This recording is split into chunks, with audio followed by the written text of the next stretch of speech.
Good evening. It is 6:30 and we are calling to order this meeting of the Democratic Women's Club. My name is Kathy Hyatt. I am club president. If you need the restrooms, they are over here behind these curtains, one on each side. There are also restrooms in the main restaurant. Please feel free to order your food and drink. We need to support Elijah's because they graciously give us this room. So let's get started, everyone. I will now entertain a motion to approve the agenda.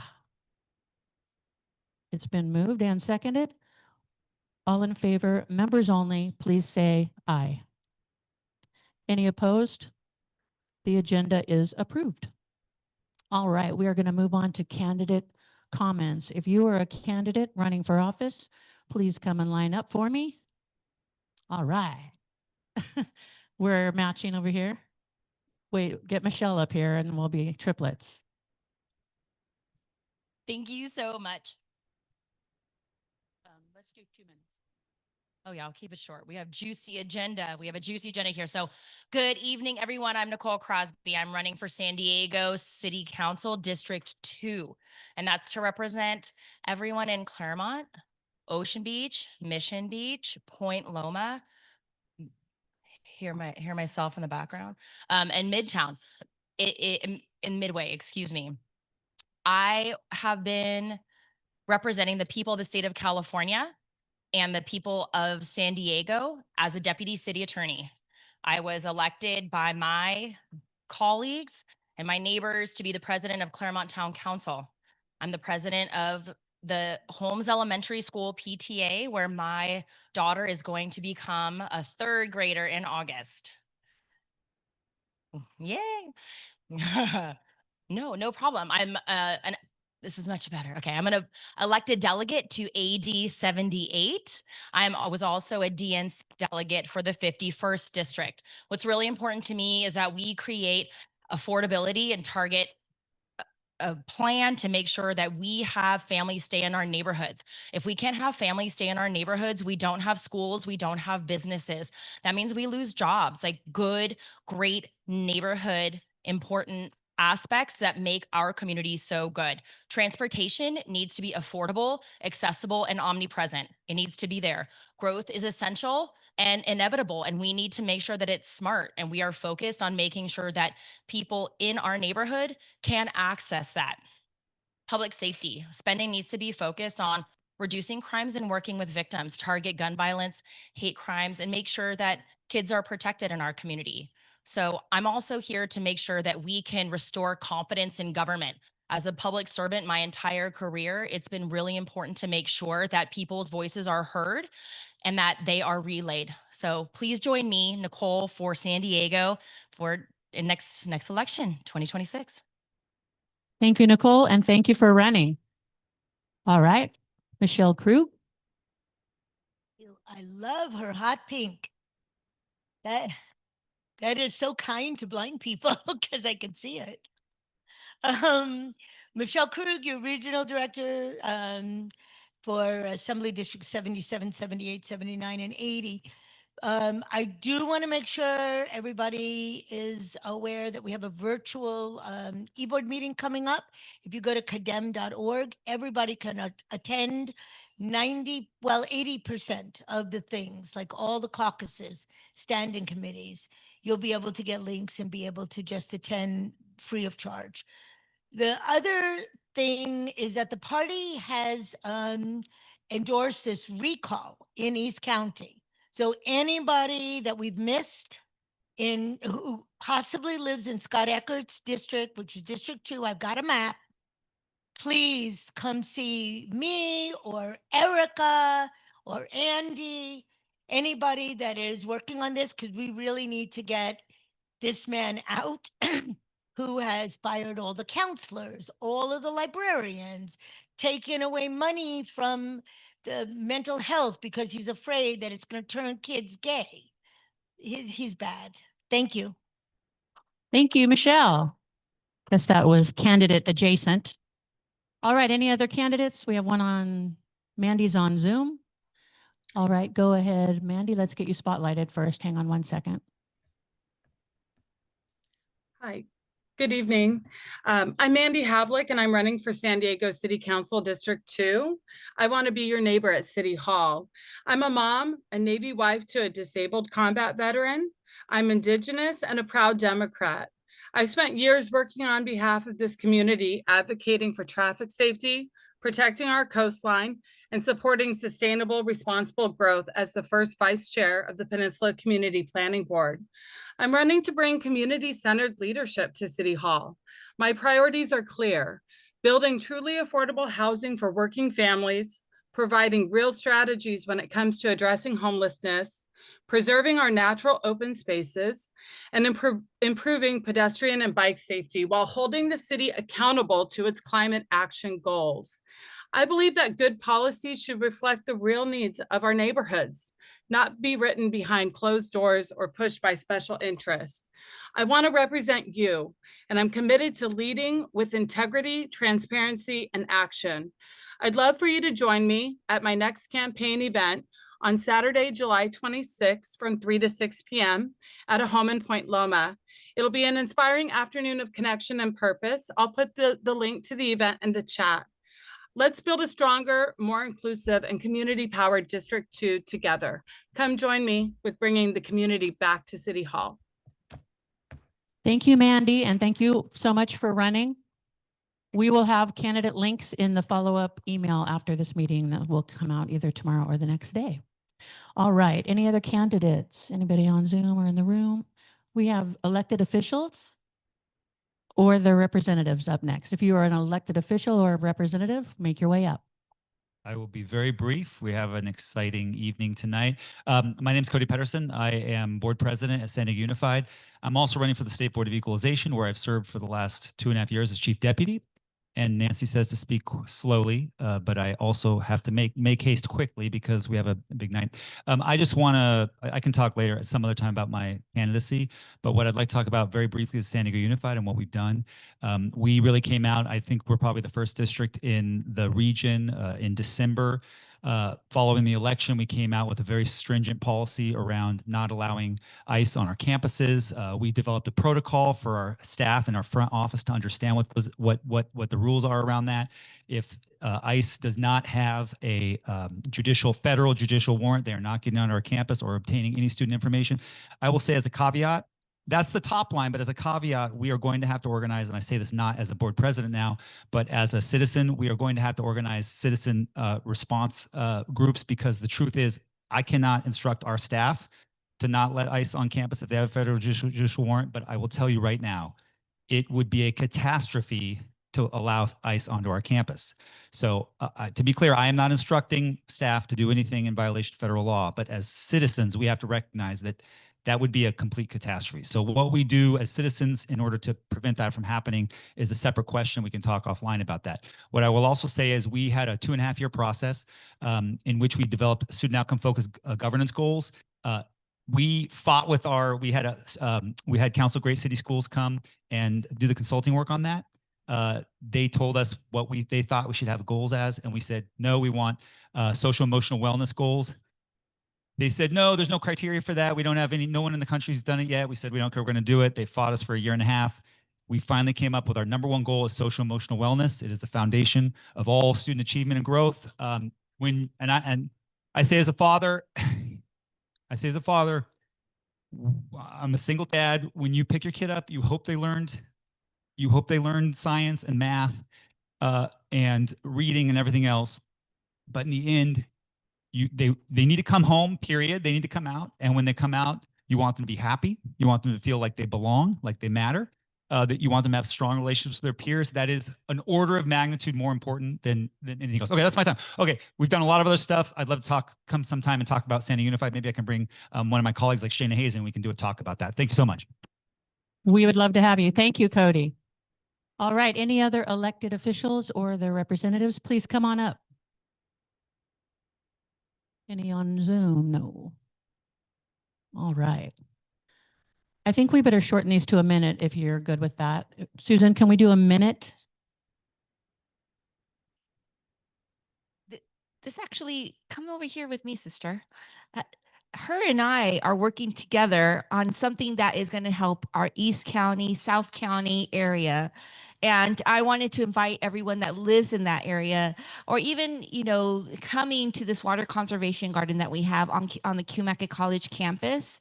It is free the last Saturday of the month. So this Saturday, the 26th, it'll be available, and it's called Wave-In Days. And so this is something that the Otay Water District and Helix Water District has collaborated, has invested to make sure that, we have so much stuff that's happening stressfully, but we also know that being able to see the earth, see the beautiful plants has really helps us to get recentered. And so that's an invite that we have for everyone. Thank you, my sister. Hi, everyone. I'm Andrea Beth Damsky. I'm on Helix Water District. Haven't been to one of these meetings in years. It's good to see everyone.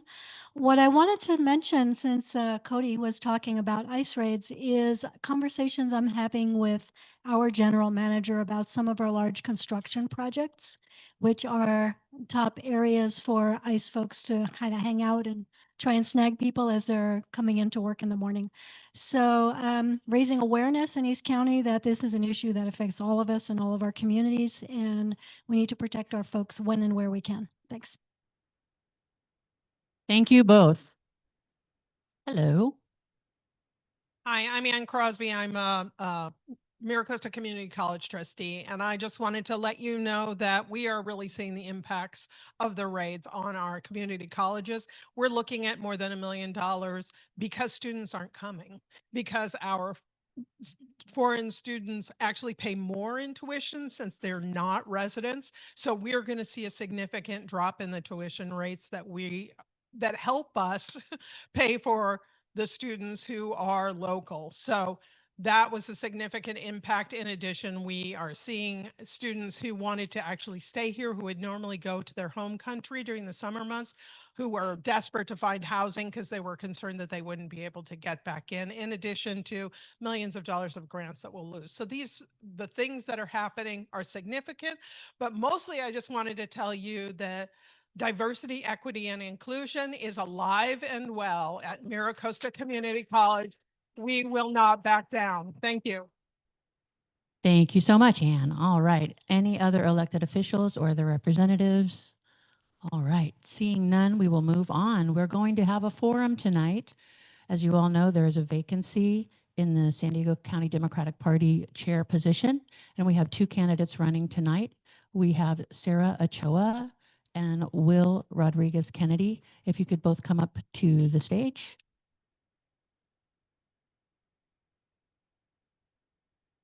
Yes, make sure you have your water. Good move. All right, Susan, how are we doing with the timer? Do we want to do 2 minutes for their intros, and then can we do 1.5 minutes for their answers, or is that too challenging for us? All right.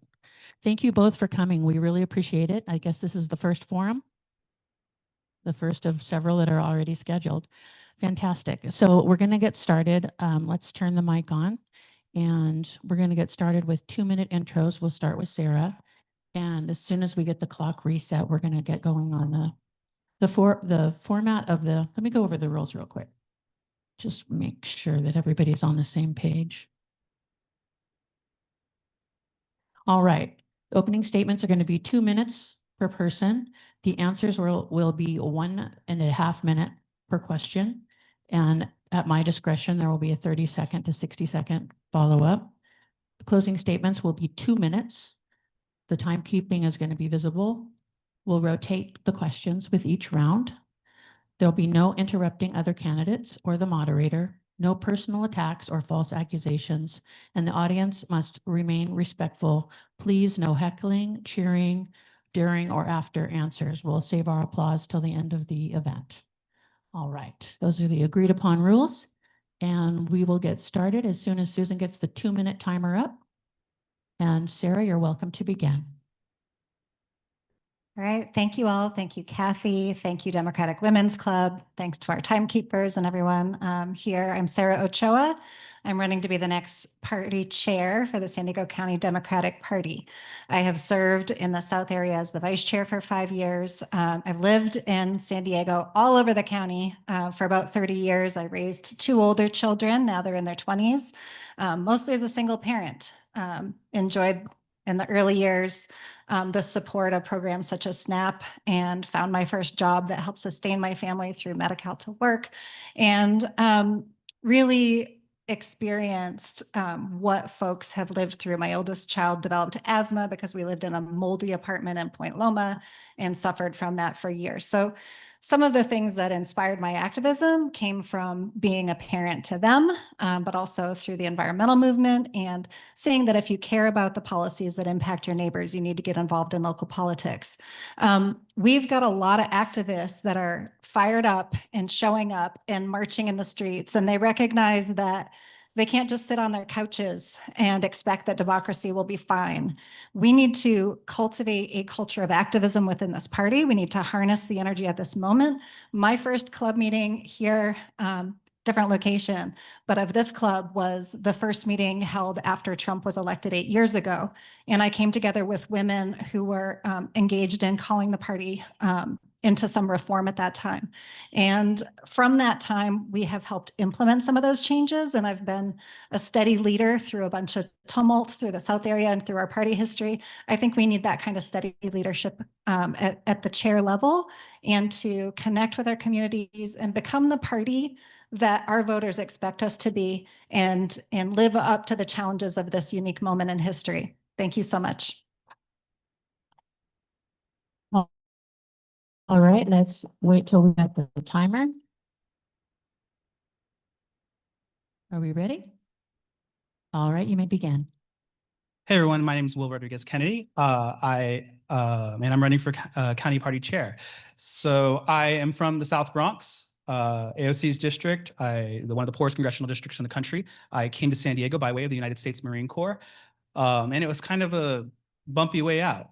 I was one of the Marines who were discharged under the Don't Ask, Don't Tell policy back in the days when it was illegal to be gay or unlawful to be gay in the Marine Corps.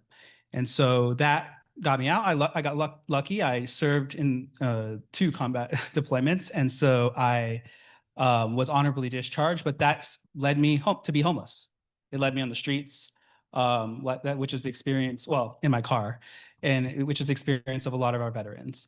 I have served as chair of the county party, where I led the county to flip blue for the first time in our history. I was president of the California Young Democrats. I was president of the Dems for Equality. I'm currently president of the Veterans Democratic Club. And the goal here has to be a couple of things. One, we have to address something that is very startling. Nearly 125,000 people who voted in 2020 did not vote in 2024. And of those 125,000, 98.8% of them, 123,000 of them, were Democrats who voted, or MPPs who voted for Joe Biden. And the next county party chair is going to have to address that. And we do address that by tapping into the national narrative, by making sure that we're talking about the things that affect everybody's everyday lives. We have to talk about housing. We have to talk about how to put food on the table. We have to talk about jobs. But we also have to engage on the issues that are tearing our communities apart. I'm on the front lines as a congressional field rep. I fight every day government agencies to get veterans the benefits they deserve. If you've seen Congressman Peters' update every week, you'll see a couple of those victories. I'm in the fight every day, and I hope that I can join the fight again as county party chair. Thank you very much. All right, thank you, Will. You'll be the first question. All right, as we get to the questions have been submitted to me via email for the last few days. I have a good, solid list of questions. If you do have a question, there are papers on the tables there. I will say that many of the questions I'm getting are redundant. So if you write a question that's already on my list to be answered, then don't be offended when your question's put to the side. But we're addressing a lot of different issues, and the question you have might have already been asked by somebody else. But feel free to write something if you feel like you have something specific you want to hear. And if you would take it over to the table, Nick, you want to raise your hand? And they're going to screen the questions and make sure that they're fresh. All right, we're going to start off with leadership and vision. And the first question starts with a statement. According to a recent CNN poll, the Democratic Party is at historically low favorability. At this dangerous time, do you have plans for how the San Diego County Democratic Party can bring new ideas and people in and help revitalize the party? Yes. So I always have a plan. If people have ever introduced you to me, they know that I have either some sort of vision for how to run things. Last time it was the Sandag Plus strategy. This time I want to build out on strategic corridors, invest in our communities, do some more community organizing. The thing that we need to do is, for too long, we've been waiting for people to sort of come to us. We haven't been operating as a party that's in the communities. And so one of the first things that we have to do is invest in community organizers and invest in actual organizing. So that's going to take some resources. We're going to have to put some good people into the field. We have to get our leadership out of our own rooms and into the communities. We need to be talking to people where they are. We need to be talking in their language. We need to be talking with their media. We need to be talking to their leaders. We need to be talking to people about the issues that affect them every day. Sometimes they're not the national issues. It could be something like an intersection that needs a stop sign or a pothole or lights at a school district or something. There are all sorts of issues that we as a county party need to be leaning in on. And the only way we can do that is by getting out of our insular spaces and getting into the community. So I have a series of plans to do that. I have the experience to raise the resources in order to fund it. And that's how we do it, by making sure that we're getting out, that we're listening to people, because it can't just be about talking. You have to listen to what they're saying. And then only then can we be a party that brings in new people and brings people into our spaces. Thank you. Thank you, Will. And Sarah, ideas to bring new ideas and people in to help revitalize the party. Thank you. Thanks for the question. Whatever mysterious member submitted that one, it's a good one. Similarly, we do need to hold faith with those community-based organizations who've been doing the work on the grounds, who are hosting food banks, who are doing mutual aid, who are on the front lines of like the flood remediation and response following the terrible floods a year and a half or so ago. I've brought environmental community together to stand with the impacted Black and Brown communities to fight for a more equitable city budget for stormwater remediation. That sort of thing I've been doing for the last 15 years in some of those community spaces and building faith as myself in those spaces and what true allyship looks like. I bring to this position that credibility, that faith with some folks who have lost faith in the party. And I hope to stand with them and show them that we can lead with transparency when they have up and rising stars in their community who would be supportable by that community in an electoral sense. They don't know how our party operates. When we endorse incredibly early, they don't even have an opportunity to get our endorsement and find out how our process works. So I think working with those nonprofit organizations as a leader who will help identify electable candidates and then franchise them into the party process is part of it. But I would echo a lot of what Will said as well, investing in those spaces. Thank you. Hang on to the mic, Sure. Sarah. The question is for you. It feels like our Democratic leaders aren't working for us. We are exhausted, demoralized, and out of money to donate. What more can we, the people, do? So one of the things that I think we need to do when we've got folks who rise up through the ranks and they've become less connected to community the higher up they get, it's harder to connect with them. But we can use some of our committee spaces like our community service committee, partner with those electeds. So our team on the ground, our volunteers as Democrats, get to know their team and those electeds more closely. So then when they do something that isn't serving the community, we have a relational approach with them, a calling in instead of a calling out. And we do that at the lower levels of office before they rise through the ranks. You know, when someone votes in a way that violates our party platform or our values, having built up that trust with them to pick up the phone and say, what went sideways here? How do we help bring you back? Instead of the cancel culture where we finally have, for example, a Democratic majority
We can ours is beyond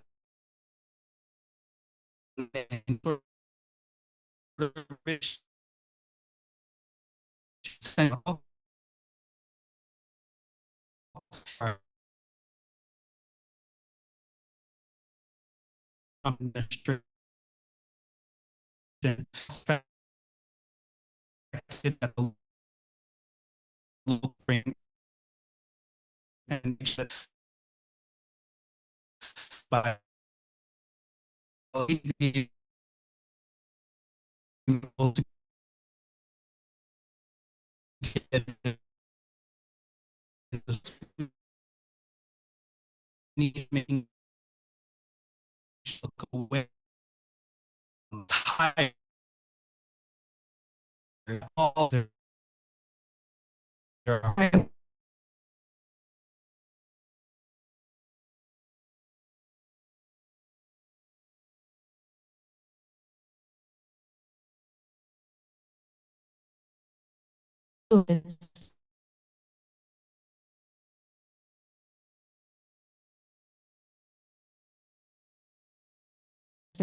in sort of the infrastructure of responding to that. And that could be by leveraging content, like leveraging both new media and traditional media, by leveraging our voices, by leveraging our members in order to make sure that we can, in a systematic and strategic and actually tactical way, to respond to each of these threats and hold our elected officials up. Our elected officials, I mean, we just had a Democratic legislator who was assassinated by a violent person. Obviously, that's a problem, and we can only do that by making sure that we're raising our voices and that we're showing up to elect to support our electeds after we've elected them. So we can do that by creating a communications like sort of army in order to defend our elected officials. That means going down to city council meetings, going down to school board meetings, and making sure that we're doing this in a tactical way to respond to each of these threats and elevate our elected officials. Thank you very much. All right, Sarah, same question. What would you do to prevent the harassment? This is a question that's near and dear to my heart. Near the beginning of the pandemic, I became aware of just how bad things were getting. Sade Bell was called out on Carl DeMaio's radio host show, and he weaponized his base against her. She received death threats. I immediately sprung into action with activists I had met in La Mesa community and helped them draft PRA requests to uncover what was happening internally on her attack when she was just trying to stand up for multi-generational families of color who are more susceptible to COVID impacts. Corey Schumacher in Carlsbad was under attack similarly by DeMaio. Martha Alvarado was facing a recall campaign. I called on party leadership to do something. I said, we have to stand with our candidates and our elected officials. And I authored an op-ed to call on the media to have fair reporting. And I helped a couple years ago do some activism around a series of op-eds from the faith-based community in solidarity with LGBTQ community, because I saw what was happening at school boards. We can do this as the party. We can have rapid response networks like Stephanie Wells over here, Stephanie's List, if you want to look her up on Instagram, standing up for her community. That is a replicable model that the party can house through the RISE committee, which was finally impaneled under Rebecca Taylor. And it's something I pushed for years. And it's something I promise you, I show up and I will continue to do that. And it's an exportable, replicable model. Thank you. All right, Sarah, a question about clubs. What role do you believe chartered Democratic clubs should play in shaping the direction and priorities of the San Diego County Democratic Party? And how will you ensure that clubs are supported, valued, and not sidelined in the county party decisions? Thank you. I first was a member of the leadership in the San Diego Democrats for Environmental Action. I've been a club president of the Labor Democratic Club, and I'm now active in the Chula Vista Democratic Club as the treasurer. So our clubs are our first connection point with a lot of community members, whether it's an affinity club or a geographic club. When I lived in San Marcos, that was my first geographic club that I was part of. I have supported a lot of the forms, everything that Sara, previous director of clubs, called on for more time for clubs to endorse in races to ensure that they're enfranchised in our endorsement process, but also ensuring that they are part of any reforms that would impact the clubs. So I think I have some ideas around how, when the party and a club comes to consensus around candidates, how we can partner with them through party channels and do sponsored ads if they don't have a C4, for example, but do it as the party, elevating those geographic and affinity clubs, but uplifting them and extending their outreach to Democrats who might want to join their clubs and support our mutually endorsed candidates. So things like that, I think that we can partner with on policy and ideas to expand the base of our clubs, but also increase the importance of the voices in our endorsement processes as well. Thank you. All right, Will, how will you ensure that clubs are supported, valued, and not sidelined? So there's a couple of things that we can do structurally. First of all, one of the things that the party hasn't been able to do is we should be able to give the parties the data associated with their clubs. So for example, the party has significant amount of communications with which you could actually reach out to people in your geographic communities if you're a geographic club, or people within your demographics if you're a demographic club. And so one of the things that the party should do is leverage on the off year, is leverage its resources to start communicating with and on behalf of the clubs, or giving the clubs the ability to do it themselves if they already have the pack, because we can't coordinate sometimes. So that would look like, for example, if you're a geographic club, we would give you the data, the voter data for your community, and then maybe we do a mailer inviting them to your next meeting. So the model, what the goal would be to build the clubs so that they can do their own thing, because what's really important about the clubs is their independence. When, for example, in the past, in 2018, when the party made certain endorsements, I was president of Dems for Equality, and we led a coalition of clubs to support, for example, Monica Montgomery Stepp, who beat oh my gosh, I forgot her name, Myrtle Cole, Council President Myrtle Cole for District 4. Like that part of that, the clubs need to be independent so that they can have their independent voice, even when they disagree with the party. And we can do that by establishing a baseline level of support and giving them the tools and the resources so that they can be stronger and do their own thing, which we want them to do. Thank you. Hang on to the mic. So the last election cycle, endorsements were made by the Central Committee way in advance of the ability for clubs to do their endorsements. The result was that candidates did not come to our club. Candidates that would normally be here speaking to us and asking us for our vote never showed up because they already had the endorsement of the Central Committee. How will you ensure that the membership of the Democratic Club in San Diego are given ample time prior to any election to determine which races they choose to endorse in and complete their club endorsement process before Central Committee begins to consider candidates for county party endorsement? So this is something I actually solved, but we did not continue. When I was county party chair, what we had was an endorsement calendar that was done way early, so all the clubs knew where the endorsements happened. And you could go onto a specific place on the website, and you would know there would be no secrets, there would be no surprises when a campaign would be considered. And the way we structured that was based on strategic objectives. Now, what has happened before I was chair, and what has happened since, is that the party has sort of reverted to the old way of doing things, which is by kind of determining the calendar by the whims of the vice chairs of the chair. We know because we've seen, for example, in the North area, our current acting chair was not endorsed by his area because the vice chair didn't like him. There was no reason. The vice chair just didn't like him. And so that type of stuff cannot happen. We had a structure in place in 2020 where we had a calendar. The vice chairs contributed to it. If they needed more time, they could move things back, but they couldn't move it forward, giving everyone transparency on how our endorsements happened. We lost that. And it could have been a million things. I mean, there were a lot of things going on, but that's how we get back to making sure that everyone is on the same page, that everyone can choose when they want to endorse, and that makes sure that everybody has the ability to do the work. So I think that would address the situation. It did address the situation when we had it. This wasn't a problem in that 1 year, but we've reverted to the old way. So I hope to bring that back. Great. Sarah, same question. Do you need me to repeat it? No, I'm good. Thank you. Appreciate that. So the spreadsheet that Will is referencing was very helpful, and he worked with us as vice chairs because I served as a vice chair when he was chair and beyond that. And I continued to have very clear communication with our clubs and with our caucus regarding when endorsements would come forward.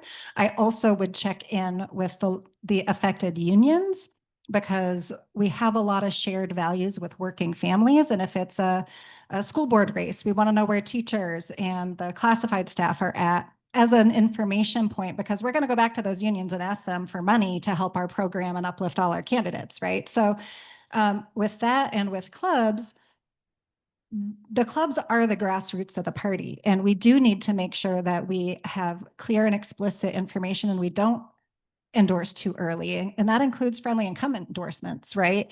In my area, we had one race that I knew was going to be a problem with the community. It had been suggested to hold this one early because it was a city council friendly incumbent. I pushed it to the last possible meeting. And then a month later, after we endorsed, we had to reverse that endorsement because of some reporting that came out and a complaint that was filed against her. But the vice chairs do need to know their community to know which races are going to be ripe for endorsement with developed candidates and communicate that to their body and to the clubs. I put that into practice consistently throughout my 5 years of service, and I would implement that throughout the county to the extent practicable. Thank you. Thank you. Hang on to the mic. We're going to talk about DEI and representation. Frustration has been bubbling up regarding lack of representation by the Black community. What role should the Central Committee play in confronting racial, gender, and economic inequities within our own institutions and electoral practices? Thank you. So I think one of the things that we need to do is, and what I put into practice as a vice chair is anytime there was an opening on a committee that up until some recent rules changes would come with a membership, I was actively reaching out to communities that were less represented, whether it be AAPI community, LGBTQ plus community, or in several cases, members of the Black and African diaspora community, to ensure that those folks had an opportunity to have a voting membership in the party. When it comes to our public ballots, every 4 years, those Central Committee elections, it's becoming increasingly exclusive.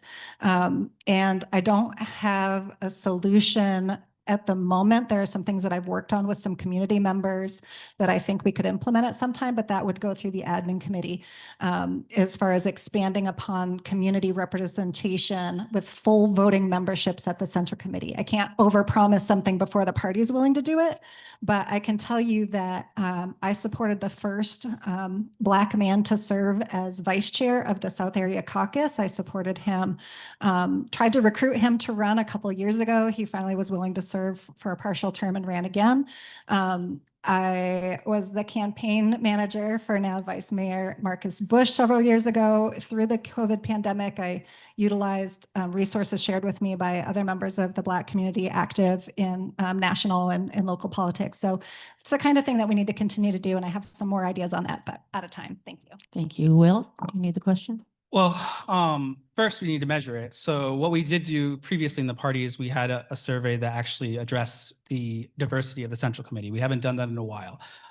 It used to be a function of the membership committee or a membership director that we used to elect at the Democratic Party. So we should probably start there by figuring out where our deficiencies are. Secondly, representation matters. We need to make sure that we're not only bringing people in and that we're actively and being intentional about bringing people from diverse communities in, but also making sure that we're not elevating just our friends in those communities, but also elevating natural leaders in those communities, people that the community select to be in leadership.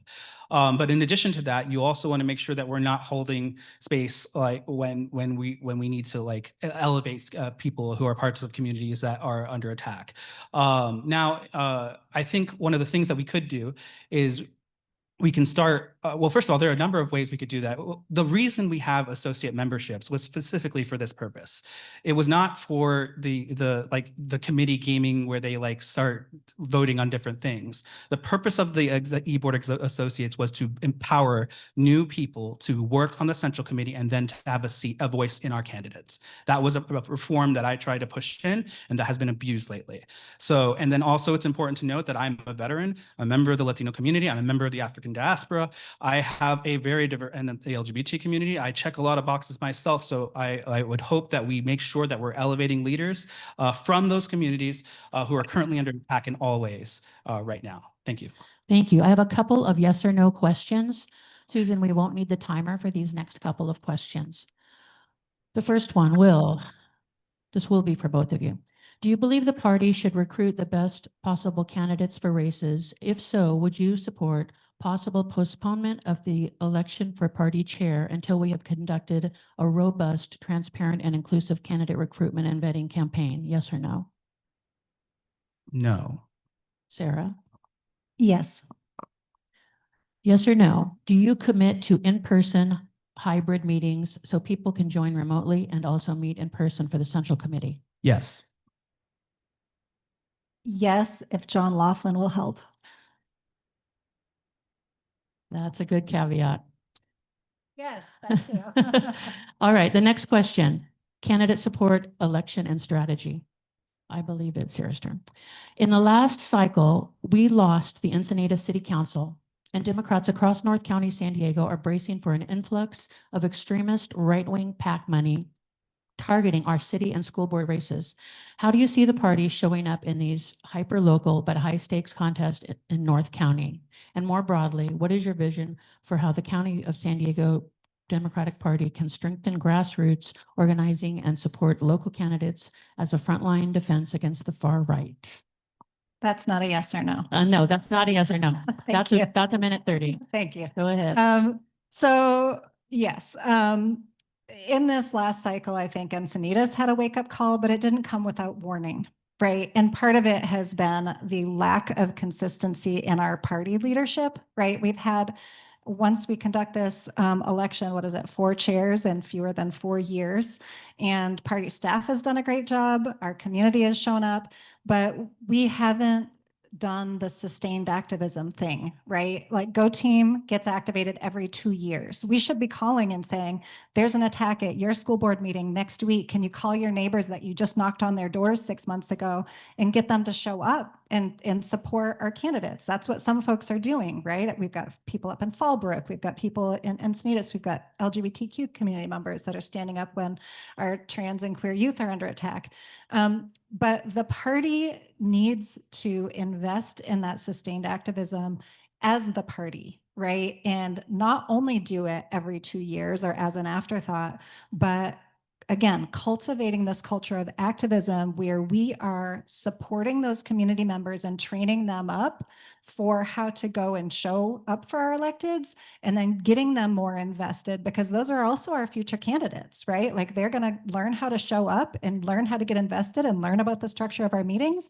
And then they're going to be our base on the ground for those small dollar donations and that investment on every level. Need the question? Yeah. Yes, it was kinda a long. two-part question. Sorry about that. Yeah. In the last cycle, we lost the Encinitas City Council, and Democrats across North County, San Diego are bracing for an influx of extremist right-wing PAC money targeting our city and school board races. How do you see the party showing up in these hyper-local but high-stakes contests in North County? And more broadly, what is your vision for San Diego County to strengthen grassroots organizing and support local candidates as a frontline defense against the far right? All right, so that's a long question, but first we build strategic corridors where we can start building teams among the candidates so that they can help each other out.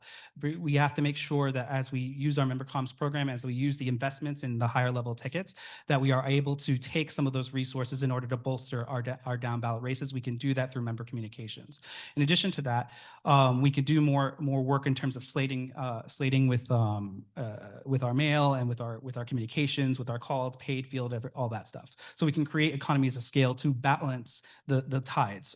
They have a lot of money, but we have a lot of people. And so we don't need all the money they have. We just need the people and enough money to get them out.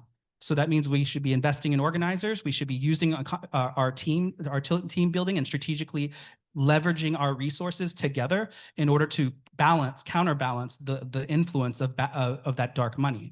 Now, I will tell you that when it comes down to spending, a dollar from the Democratic Party is going to beat $5 from a very powerful right-wing institution. That's just how the studies show. But we need to do more of that. In terms of building the organizing, I think the second question was about like building the sort of organizing approach, the activist approach. That's by hiring organizers who do that work. And so that's part of the plan. I have a 3-point plan that does that. I'll start rolling that out as well, but I want to be respectful of everyone's time. That's a question that we could spend a lot of time and really be worth talking about. Yes, thank you for being brief.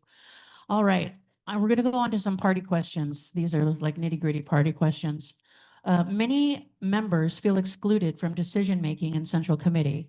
What will you do to make the county party more transparent, democratic, and member-driven? Okay, so a couple things that we can do there, and I have sort of thought out as we build out how the strategic sort of dividing of the county. One, we need to do more stakeholder meetings. We need to do more community meetings. There was just yesterday a town hall that was done between the South and East area that was led by Elise Pipkin-Allen and Samantha Jenkins and Jason Berkovich and Lauren Cazares.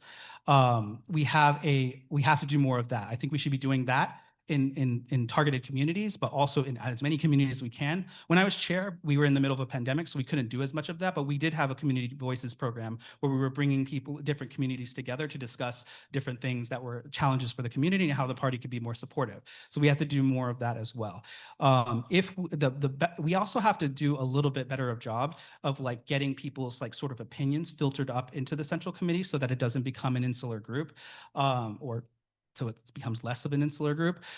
So one of those ways you could do that is by town halls. You can do that by focus group. You can do it among communities, but it needs to be in partnership with the target community. It can't just be the Democratic Party doing it. It has to be in partnership with the people on the ground. Otherwise, you won't get the credibility and the build-in and the trust of the community to bring in diverse voices. So we need to get more into the communities through town halls, through focus groups, through stakeholder conversations, through all sorts of different conversations, and making sure we have organizers to push this forward.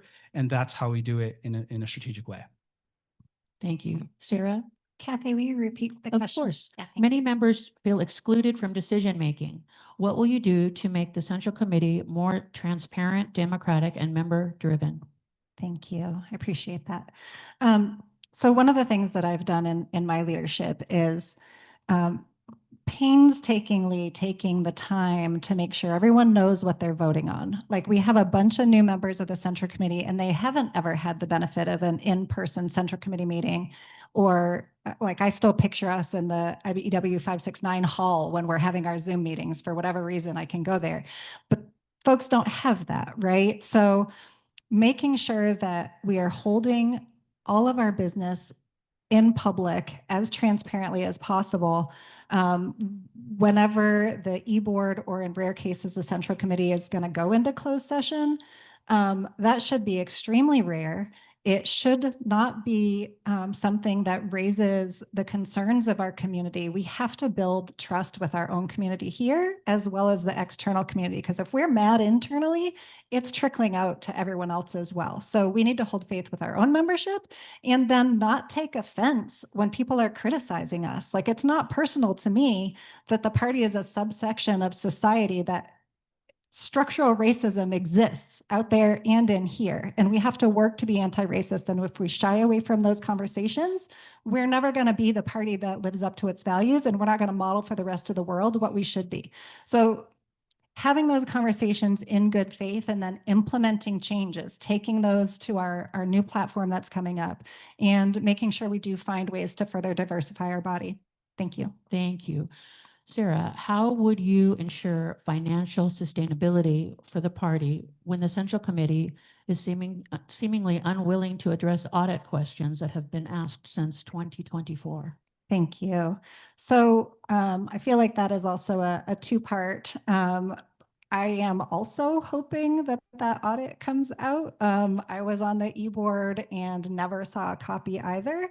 I am told that, you know, the vendors themselves were in disagreement, and the party eventually like determined what was done and paid for it and all of that, but that should be disclosed, right? I will say on fundraising that every chair leading up till recently has increased on the fundraising of the one before. So even though there have been newsworthy disputes and things like that, those processes have been cleaned up, and it's from what I'm told, a one-time occurrence that never should have occurred, but that's been cleaned up according to what I've been told. I would ensure that we continue to hold faith with our community, including our funders. And I have several relationships that are untapped in the fundraising space that I would continue to build upon the work that's been done before me, calling those same folks, building faith with them, showing them that the party's in good hands and steady leadership, and then enfranchising or drawing in new donors as well to uplift our programs and our candidates. And again, if we're going to endorse in these races in which labor has a stake, we should also be checking in with those folks to make sure we know where labor's at, so we are endorsing as many of the same candidates as possible. Thank you. Same question. Do you need it? No, I think I got it. So first of all, what we need to do is make sure that we get the audit out. I am the chair of the Convention Center's audit committee. I've done that 2 years. It's a $55 million operating budget and a $1.2 billion building. So audit is not a bad word. It is something that allows you to measure and then increase and then improve. So the audit should have been released. And what may be in that audit or what may not be in that audit needs to be addressed. I mean, if there are certain controls that were audits basically determine if they're the right controls for how you spend money and how things happen. I don't think that was the case. That certainly wasn't the case in 2024. We obviously saw a very high profile situation where it wasn't the case. In order to, when I was chair, I was able to do the same thing, which is continually raise the more than the previous chair. We did it by a lot, but I also was tied my hands behind my back because we did it. I presided over sort of a refusal of taking some kind of money. So for example, we wouldn't take fossil fuels. I refused the Del Mar Thoroughbred Club. I refused the POA. I refused a bunch of different areas of money that our members did just philosophically didn't agree with. So by making sure that we are transparent, which means that both our FPPC and FEC reportings, but also making sure that we release the report, the audit that addresses the controls that happened, whatever happened in 2022 and 2024, I don't know. We need to make sure that we get that out there, and then we can build trust, and then we can build on whatever the audit has identified as a problem that broke up in 2022 in our spending. Thank you. I have 3 questions that are yes or no questions. They all have to do with the audit, so I'm going to ask those. And we don't need the timer for these 3 questions. Will you commit to appointing people to an audit committee as defined in our governing rules and releasing the results of the audit to Central Committee members as soon as it is completed? Yeah, yes. Sarah? Also, yes. Will you ensure the controller provides a detailed budget report at every central committee meeting as required by our bylaws? Yes, with the caveat that she gets the information she needs in a timely manner to provide it. Same caveat. Yes, there's more to that, but yes. Okay. Will you commit to appointing people? Oh, I think I might have that one twice. Oh, I do. You're off the hook for that one. All right. How would you, this is a timed question. How would you handle internal disagreements or public controversies within the party? Well, that's always a problem in the party, but we can't really stop it. But what we can do is make sure that we have the relationships among the central committee to address them. So now what we've seen, what was meant to do that was the ethics committee, but then the ethics committee sort of became a complaints committee, and it wasn't a conflict resolution committee. So what we have to do is make sure that we build spaces where people can talk about it. We need to make sure that we embrace some sort of independent party. I think what we might want to do is go in the way of the ombudsman approach, which the military has, which the CDP has, which is different than a standing committee that tends to could be politicized, because that's what's happening on the ethics committee. You have a complaints committee, it's the same people, so you can lobby the people, and then justice is only for some people or others. So we make sure that we have systems in place to have those conversations. We make sure that we have the relationships in place to have those conversations. We make sure that we have standards for decorum. When I was chair, I took the ethics or the code of conduct and I expanded it significantly, not only to address the different things that were happening on the central committee, but also to bring into control some of the behaviors of our consultants and vendors.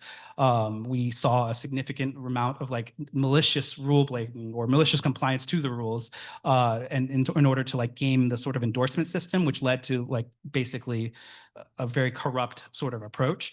So I had a lot of experience with like breaking that down, but it's like a whack-a-mole. Like they figure out a new way to game the system. So you just have to like work with it in order to do that. So create the systems, have the conversations, work on conflict resolution as opposed to the idea that everything's a complaint. Sarah, same question. How would you handle internal disagreements or public controversies within the party? Thank you. So on the internal disagreements, like there are some things that should stay within the family, right? Like if there's a candidate who it's a Dem on Dem race and their concerns, like we should be able to have some conversations that are very uncomfortable about people's past before they come out and are weaponized, right? In a way that impacts the party as well. So some of that again goes back to not endorsing too early in some of these races that are very competitive, especially if it's like going to be a Democrat who wins a certain seat. To cut down on that political violence would be great. I don't know, public shaming. No, just kidding. When people are just, not here to have grace for each other and move forward, I don't think we should be super tolerant of people who are constantly undercutting other Democrats and they're not proposing solutions and engaging in good faith, or if they're releasing our internal documents and recordings of our club meetings to our opponents that then get posted to Twitter. Those are the kinds of things that I don't know how we root out, but they are destructive to this body and they're not going to help us move into 2026. So the relational aspect that I've talked about, I've done when there's like internal conflicts on city councils, for example, or among school boards, trying to bring people to work together rather than see their other Democratic colleague as the competition or a threat. So we do need to engage in the relational side, but also collectively, can we please move forward? Thank you. All right. Yes or no question. Will you discontinue the use of non-disclosure agreements, NDAs, for e-board members of the Central Committee regarding financial matters? So I think that's a good idea. I think that was put into place under advisement of legal counsel.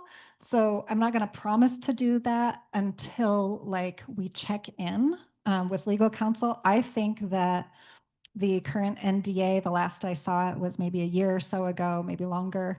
It could potentially be revised and limited because I think we're a private organization. We're not subject to the Brown Act. But I think in order to operate in utmost transparency with our membership, which is how I have led, I don't think it engenders trust with our body. But again, like I mentioned, there are Democrats within us that are willing to work with Amy Reichert, for example, that we need to make sure that some of our business is private, but when that is abused or when the body perceives that to be abused, it impacts all of us. All right, Will, Thank you. same question. What would you do with the NDA regarding party financial matters? So that's new because we did not have NDAs on the e-board when I was chair. We did have NDAs for the ethics committee because there had like personnel sort of like they had internal things about complaints. So I think it should stay in effect there. I don't understand, and I don't remember, I don't think I signed an NDA for the e-board. At least I didn't, but I'm not on the e-board right now. So I don't know. I think we should probably not have that. We didn't have it when I was chair. The reason that they did it, I suspect, is because members of the e-board were having conversations out of school. You know, that shouldn't really, I mean, people who feel strongly about something should be able to talk about it, frankly. There are not many things that the e-board should hide from the central committee. There could be like individual, like specific, like legal things that we can then maybe have like individual NDAs regarding. So we can have like limited conversations. So I don't understand why, I guess that's a thing now, but I have not seen it. And it was not necessary when I was chair. And we did have people who talked about some of our meetings and even talked about some of the closed session stuff. But in the grand scheme of things, it was a nuisance. It wasn't a threat to the party. So I think we also need to build, once we address some of the issues that are on the central committee, once we build trust, once we address like the audit, and once we address some of the things and people are feeling better, the need to leak or the need to speak out of school or the need to like have that sort of conversation, it's really a symptom, not a problem. It's the symptom of a problem. Thank you. All right, the next question, I'm going to start in on the questions that were submitted, and I haven't seen these yet, so I'll do my best to get through them, reading them properly. And I also need to phrase them in a way that they apply to both candidates, because this first one does not. This talks about a previous chair eliminating the appointment of lifelong members to the central committee. Why was this done, and what constituency was asking for this? So I'm going to say, do you support lifelong memberships to the central committee? I didn't eliminate lifelong memberships. I just didn't appoint any. I planned to do, I didn't want to do that in my first term. I felt like I wanted to have a couple terms before I determined like who would get a lifelong, because it's like a lifelong appointment. So they're inherently kind of undemocratic, but if you do them, you have to make sure you do them intentionally, and you have to have rules about that. So the current rules have lifelong memberships within lifetime memberships within the central committee's membership process. So I'm not sure where that came from. We do have a lifetime member among us. Michelle Krug is a lifetime member. Thank you for your service, Michelle. We've had conversations about this, whether or not we would want to do that. We probably have to change the approach to lifetime membership, because right now it's a simple majority to get a lifetime membership, which means I could put a 18-year-old who's popular as a lifetime member of the central committee. We probably need to work with that. That probably would address whatever concerns someone had about lifetime members broadly. But I think it's something that needs to be done very intentionally, because it's a membership class that's not elected, and therefore it sort of dilutes the membership vote. So it's very important to have those conversations with that. So I don't know what that's about, but I support the rules as they stand, and I don't think that we need to get rid of that. But we may need to change some of the rules. All right, Sarah, same question. Thank you. I agree that it is inherently undemocratic, and I respect and love our elders in the party. A lot of them are supporting my candidacy, and they bring in valuable knowledge and resources to folks, and they help carry over the institutional knowledge, and we have to make sure that there are ways in which those voices are enfranchised if they can't win votes on the central committee through one of the other accessible avenues, such as the public ballot or through club associate positions. I know Oak Tree Democrats was active for a long time to represent the senior community. So I think, I'm open to this if this is something that the body has as a pressing concern, but that is, Will made the executive decision not to appoint any new members. And I've also heard from some of our elders in the community that did not ever get offered a lifetime membership and have invested a lot in the party and feel it was inequitable. So we don't want to be in a position of abusing our power or playing favorites. But I think we do need to highly honor our elders and make sure that your voices remain invested in the party and in the generations that are coming up and doing some of the work, because it needs to be a balance, but it needs to be fair and small d democratic at the same time. Sarah, would you support the possible elimination of the friendly incumbent endorsement process, paving the way for others to fight for the party's endorsement? Or how would you tweak it? So I don't think in any situation we should be doing any friendly incumbent endorsements like 2 years before an election or even a year and a half. Like I think we do it extremely early.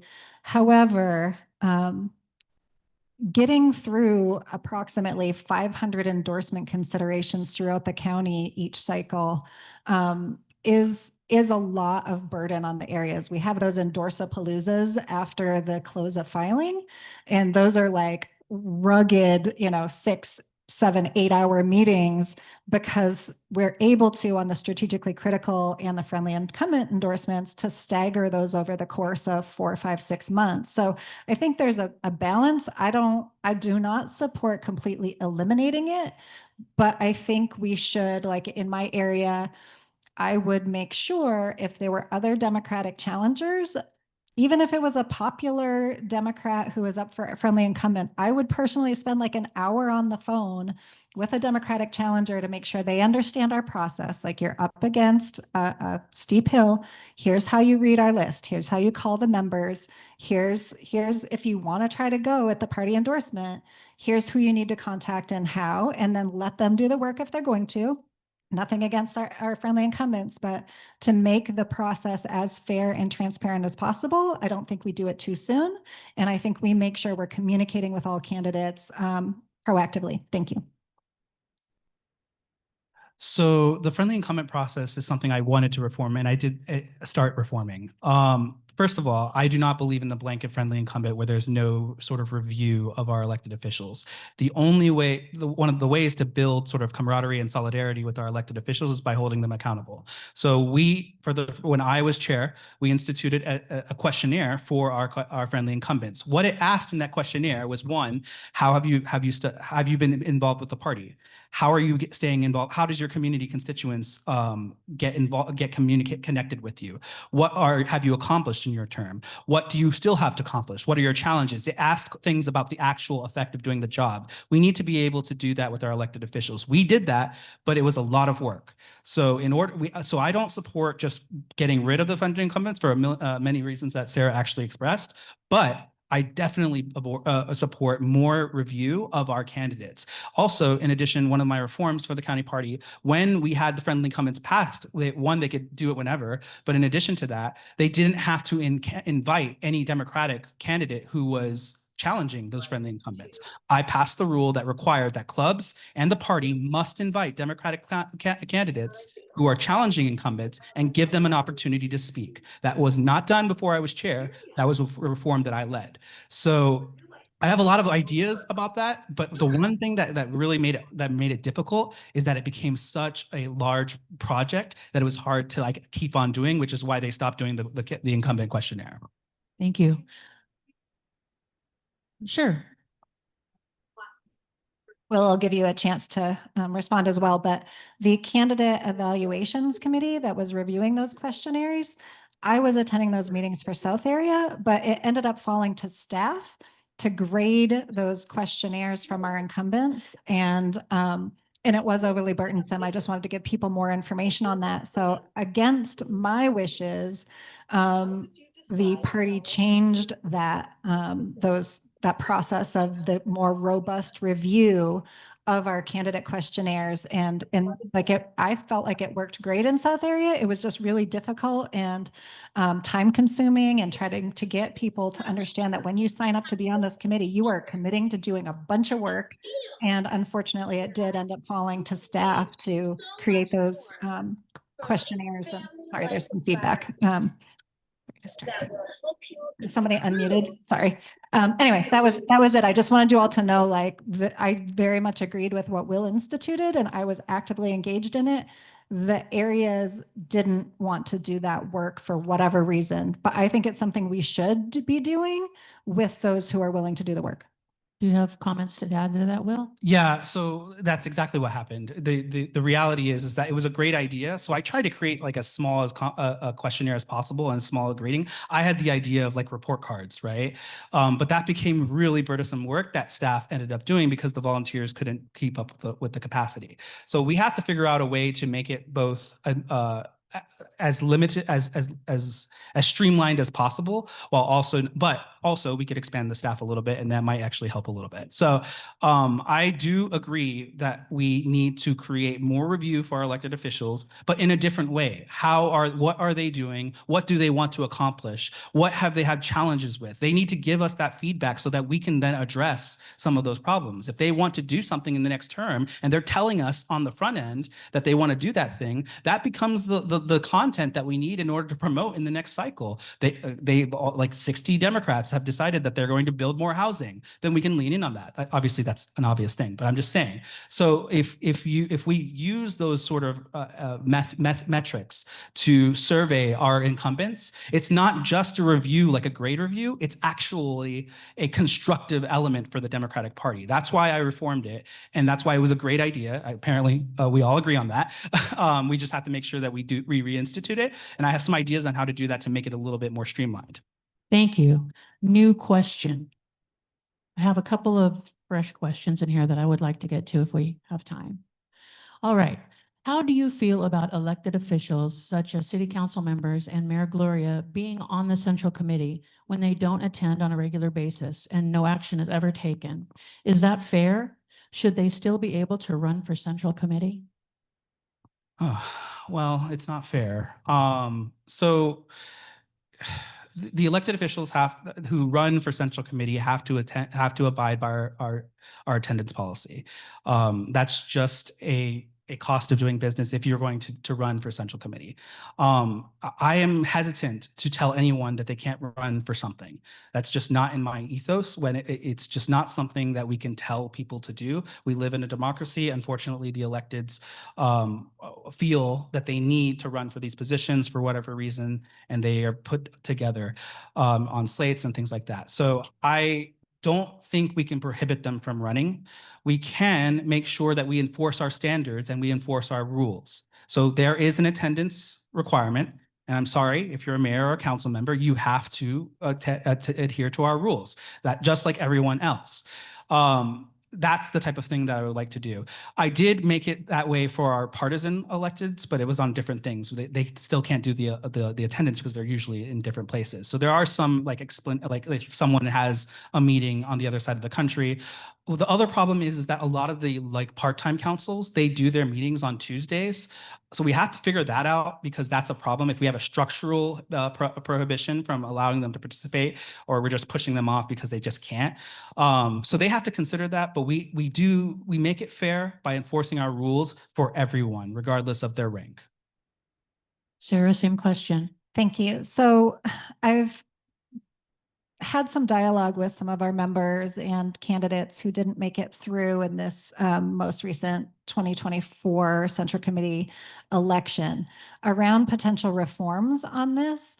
And it's also, there are some levels of elected officials like, Andrea Beth Damsky, water board member, should she prefer? No, like Andrea Beth, you show up, you do the work, and you're an elected official. That's not what we're talking about, I don't think.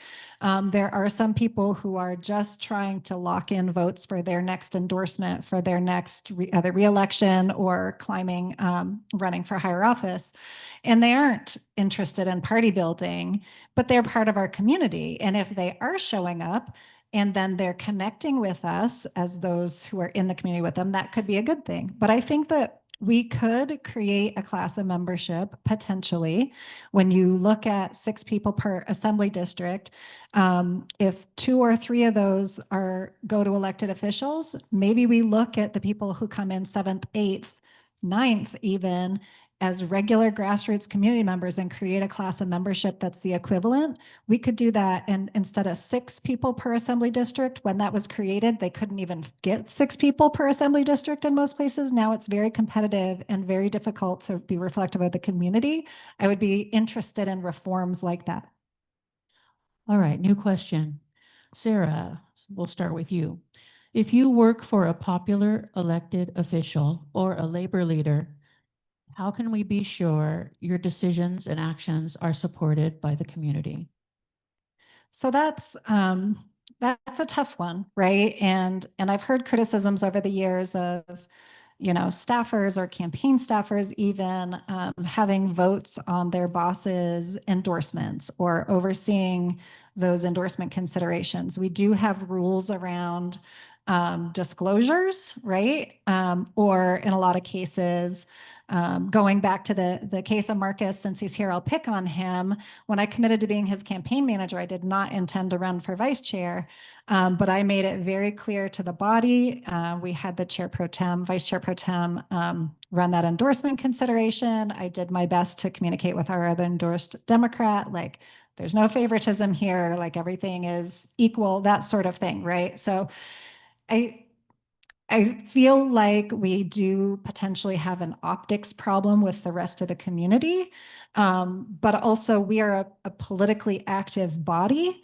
And so we're going to have people that are involved in various roles, working for the city, working for electeds. And some of those folks are contributing a lot. And I think we need to use caution, but I don't think there's anything inherently problematic unless we change our rules or something along those lines. But I think we need to not overly legislate that, but we do need to be aware of what the community thinks. Thank you. So one of the things that we had previously is that was a lack of, previously, there was no rules associated with disclosures of conflicts of interest or anything like that. So one of the first reforms that I passed was actually creating disclosure rules, where if you are getting some sort of resources, if you work for a candidate that's up before us, if you work for an issue that's before us, you are required to disclose that to the Central Committee. And not doing that is cause for removal. So that rule did not exist until we wrote it. That came from a lot of community outreach. The Go team, for example, had issues with some of the endorsements, so they partnered with me in terms of strengthening that rule. One of the things that we should also do, I actually wanted to enforce, I tried to pass a recusal rule, which required members who were officers who were presiding to recuse themselves over this type of thing. I was defeated at the Central Committee. So what my plan would have been is if you work for an elected official who's going before the body, you have to recuse yourself from the vote. That makes sense. That's what judges do. I was defeated at the Central Committee for doing that. They said it was too much. So what we have in place is disclosure. And then what I have said as the practice is that the chair, if, for example, if I have a conflict or I have a perceived conflict, I do not preside over the meetings. I do not preside over the process. I yield to the chair pro tem, which is what was executed in the South area and what is the model that is used at the Central Committee now. So we have a disclosure / like a recusal in name. You still have a vote because all members have a vote. But I am interested in pursuing additional reforms, but we have to do it in coordination with our Central Committee, because all of us have different conflicts, whether we're lobbyists, whether we're staffers or whatever. Sure. That's okay. Thank you. So one other thing, we don't have this in our rules right now, But I think it's extremely problematic if there are members of our executive board who are actively working against our endorsed candidate. We had this in the last cycle. We had endorsed a candidate, and then we had people using party data to support another candidate. And we've had folks that I think it is inherently like we're all volunteers, right? In our role with the party. As the vice chair in the South area, I was pouring myself out to fundraise, to win a special election. We won the Chula Vista city attorney position, flipped that seat blue. It was incredibly important. But we had other races in that cycle where we had people with a duty to this body. I set my personal preferences aside when we endorse someone, and I become the party champion for those endorsed candidates. We should not have e-board members who are working against that. Thank you. Will. Oh, I agree so much. That was a huge problem in 2020 because there were entire groups of people who were just working against our party's candidates, but some of them were on the board as well. I guess it happened in 2022 or 2024, but regardless, it must have happened. When you are an officer of the party, it's different from being a general member. It's different from being a random Democrat. You have a fiduciary responsibility, a responsibility of special care to the Democratic Party, which means it is your responsibility to put your prejudice or your bias aside and to enforce the party's mandate and to enforce the party's position. So that is something that we need to make sure that we do. I can tell you there are many times that the Central Committee has endorsed against friends of mine, which I have to actually then lead the fight to defeat my own friends or my own colleagues in these different races. That could also be addressed by not endorsing so early. We need to make sure it's kind of like a joint thing. Like if we don't endorse so early, if we have trust in the process, people are less likely to work against our candidates. It's again a symptom of the structural problem. So by addressing those structural problems, we are more likely to have less rule breaking, like officers working against the party or the party's endorsed candidate. Thank you. We're going to do one more question before we wrap up with the closing remarks. This question is for both of you. I'm going to struggle to make it work for both of you. Given all of your work responsibilities, family responsibilities within the Democratic Party and organizing, can you give the time and energy needed to be the party chair? Yes, I will give my time, my blood, whatever, my sweat, my tears into the Democratic Party. If there's no one whether you love me or hate me, no one thinks that I don't invest everything that I can and that I don't give everything that I have for this party, and often to my detriment, frankly. And I know Sarah has done the same. So absolutely, I will definitely commit to that. I don't think it requires.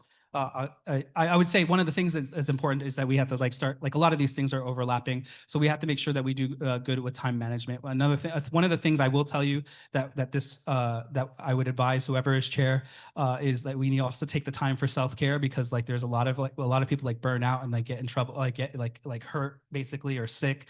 Basically, I tell you, when I was chair, I was 40 pounds heavier. So I was not doing that self-care. So I've learned a lot in terms of how to manage the overriding responsibilities of multiple positions. I'm happy to do that again, and this time I have learned some really good lessons on how to make sure that I'm doing that while also being healthy and safe in doing it, because that's the other thing. We don't want our chair to burn ourselves at the 50 different points on the candle. So Thank yes. you. Same question for you, Sarah. Thank you. And whoever asked that, bless you, because it's an acknowledgement of how much underappreciated work this is.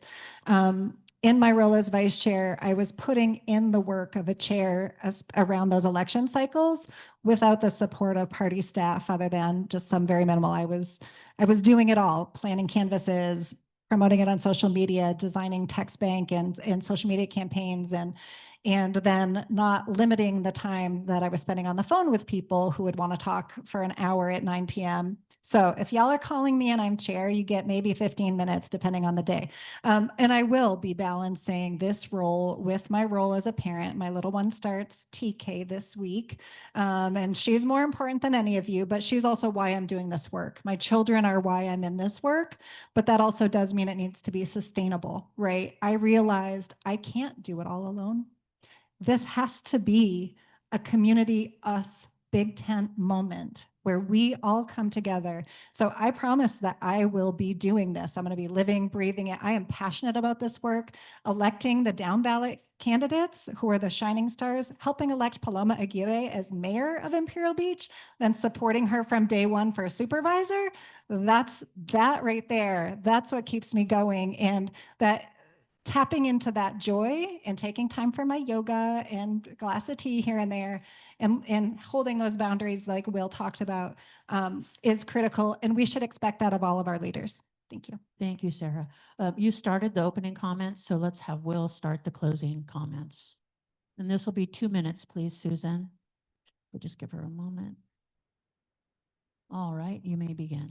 Well, thank you, Madam President. Thank you to our timekeepers and our panel sorting the questions. Thank you for the members for attending. I am really grateful for this opportunity to speak to you. We have a huge problem in our country right now. We have families being broken apart. We have people who are being taken from their workplaces. We have people who are being kidnapped off the streets. We have veterans who are in the streets. We have people. We have all sorts of challenges, all sorts of communities that are under attack. And what our Democrats are asking from our party and from our party leadership, if you look at what the surveys say, they say that we're feckless. They say that we do nothing. They say that we're not there for them. We need someone who's a fighter. We need someone who is getting to be committed, and we need a plan to address all these things that are happening. There are 124,000, almost 125,000 Democrats who have been left behind by our party. We cannot allow that to happen again. It is that reason that we lost revenue measures that now created this austerity at the city and the county. It is for that reason that we are having the problem in the country. We need to make sure that we not only reach out to those 124,000, but that we are also taking the opportunity to expand our tent beyond that. There are opportunities in the Latino community. There are opportunities in the Filipino community. There are opportunities in the North area, in the North Inland area, in the East area, in the South area, in the Central area. We have to be able to build not only at our core, but we need to build out. That is done by making sure that we have a plan, that we invest in that plan, and that we have focus in moving forward, and that we bring people along. People have been left behind. People have been left behind. We cannot allow that to be the next stage of our party.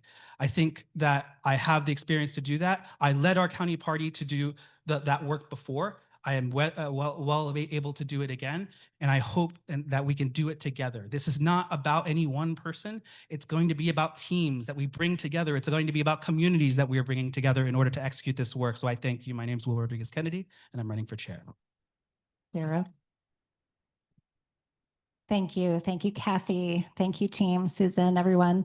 I really am humbled and appreciate this opportunity to lead our party forward in this crisis moment and with a forward eye to 2026. We have lost gains in this county, even though we are largely blue registration still, we are losing those voters, and we can't take them for granted. We need to aggressively reach out to the Spanish-speaking voters that have been courted by the Republican Party that does not support their family's safety, right?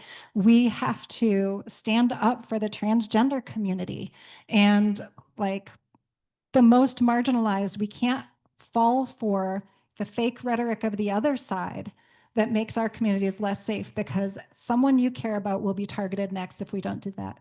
So this is a time in which we need to hold faith with the community, have steady leadership that doesn't lose the gains that we have fought so hard to gain, and to move forward and fight for 2026.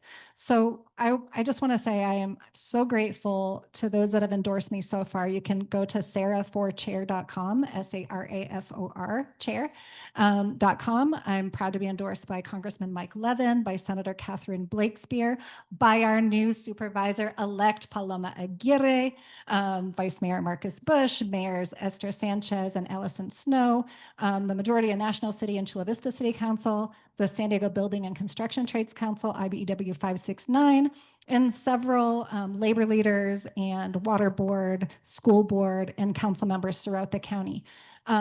They know that the work that I've done, that I've partnered with throughout this county, and I've done that at the smaller level of races all the way up to the highest levels, and people have put their trust in me. So thank you so much. I hope to earn your support. Everyone listening at home, thank you so much.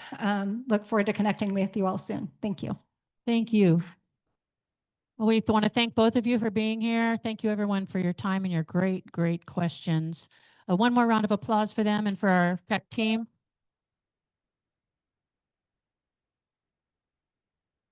I'm going to shuffle the announcements next in case people need to go. I want to get the announcements in before we finish our club business. Indro, you want to have anybody who wants to make an announcement, please come on.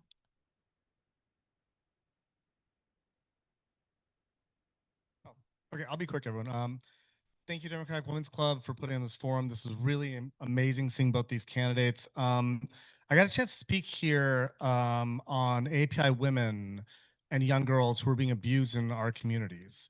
And I want to thank everyone for having this space, the Democrats here, because this is the first place in San Diego that I'm not traveling around with my passport in my back pocket. And the reason why I'm saying that is the API community is under assault right now. My mom is traveling with her passport. API businesses, API community centers, people aren't going. Little India in Irvine is a ghost town right now. So what we're doing right now through the API Democratic Club, which, you know, one of the hats I wear, we're going to be hosting a forum on API immigration. We've got 2 of the speakers locked down. We're trying to get a third. We're trying to go statewide on this. I'm going to need some help, John. Oh, he's busy. I'm gonna need your help because I want to do this hybrid, and I will pay you in smoked meats and or alcohol. You know, we're under assault right now, and we don't get a lot of press. A lot of times our communities tend to hide. We tend to be deferential.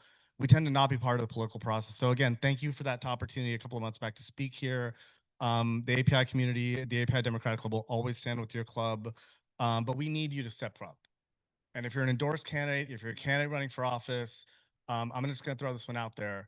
The club's going to watch who shows up, because when we held a panel on API Women in Politics, 20 people showed up.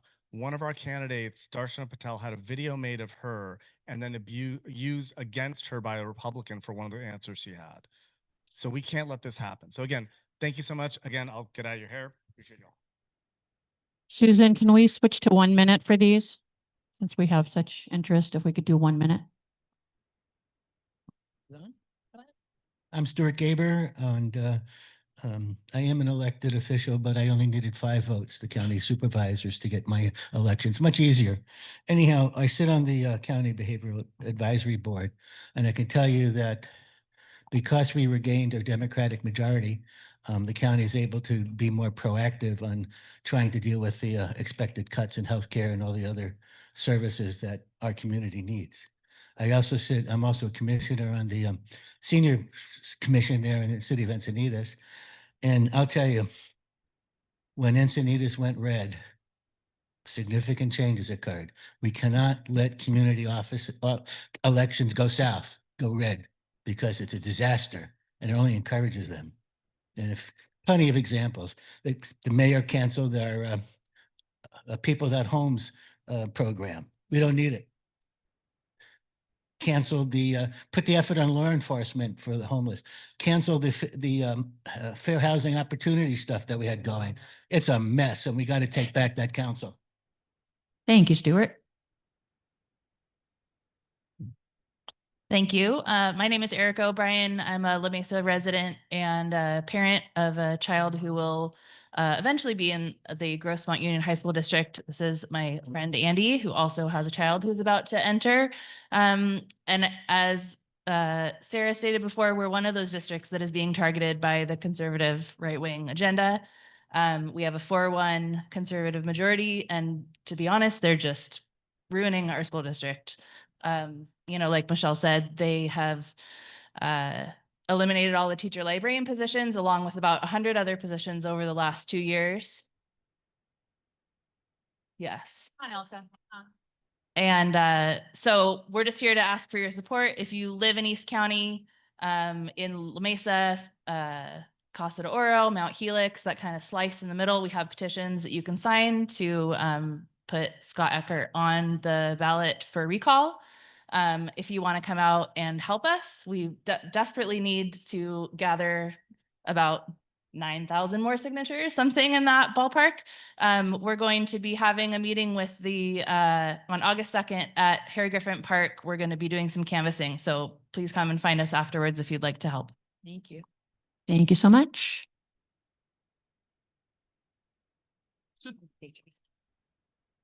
Hey, everybody. My name is Ilka Weston. And wow, what a wonderful meeting. I mean, the candidates were amazing. So as you all know, we have Comic-Con coming up this weekend. And one of our biggest and least attended to issue is our trafficked individuals. Human trafficking is horrible. And what it's doing to our youth, what it's doing to our women, what it's doing to our African-American community, and what it's now doing to people that are trying to get citizenship and trying to find a way to stay in. Well, we're going to be at Comic-Con, we're going to be giving out our fans, and we're going to be out there helping. So I'll give you guys my number, but Yusuf Miller is running it. It's Mosques Against Human Trafficking, and we had a press conference about it today. So I will make sure that you have the link so you could actually send it to everybody. That would be a smarter way. Will So do. thank you. All right. Somebody has left their sunglasses. Anybody? All right. Perfect. Thank you, everyone. My name is Lori Saldana. I'm a member of the Central Committee, and I think that Kathy earns a round of applause for her moderating tonight.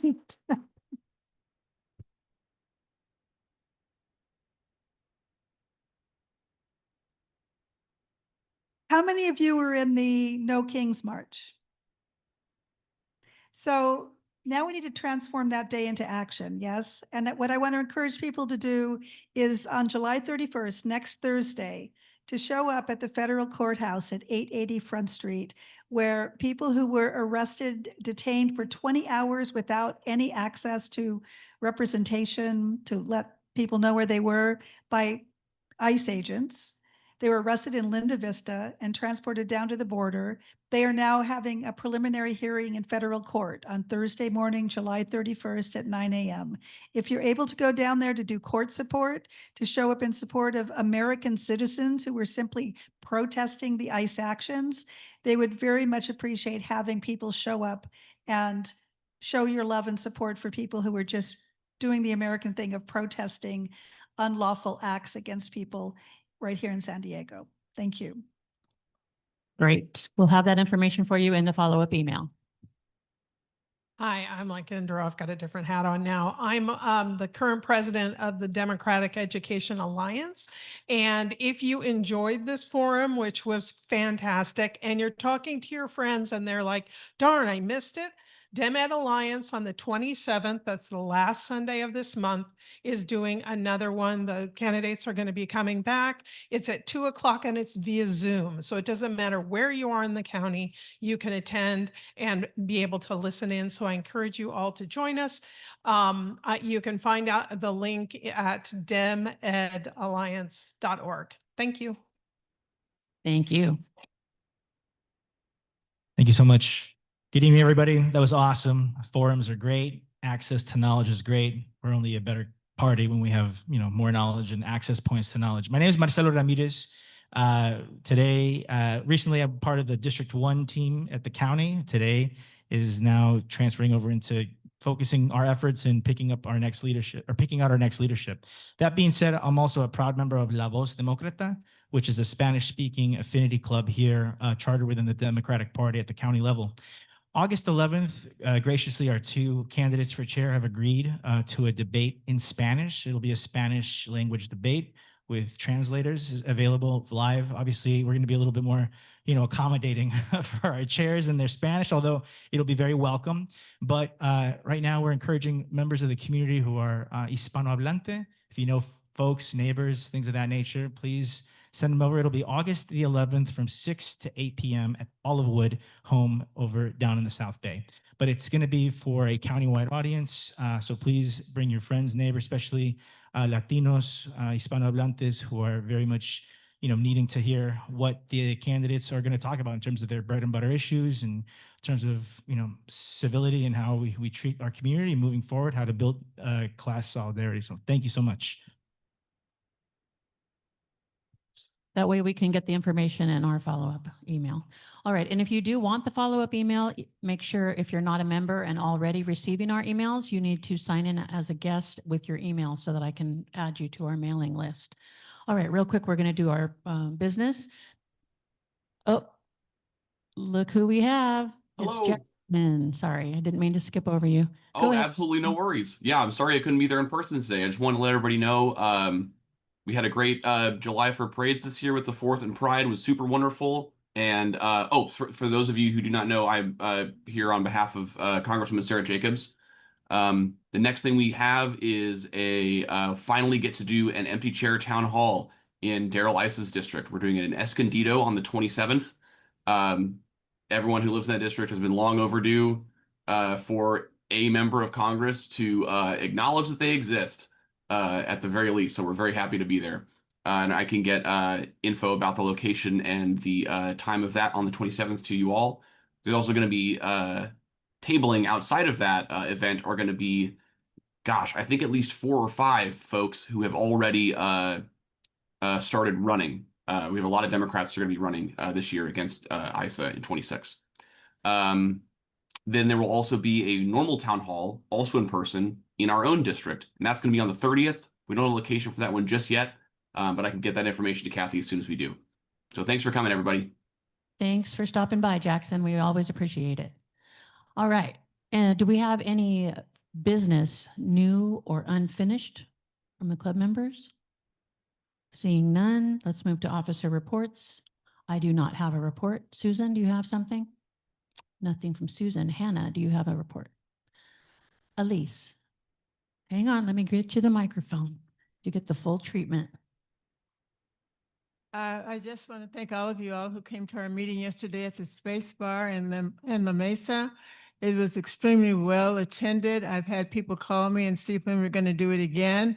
So as soon as Abina and Samantha and the group get together, we will let you all know. Thank you so much for those who came.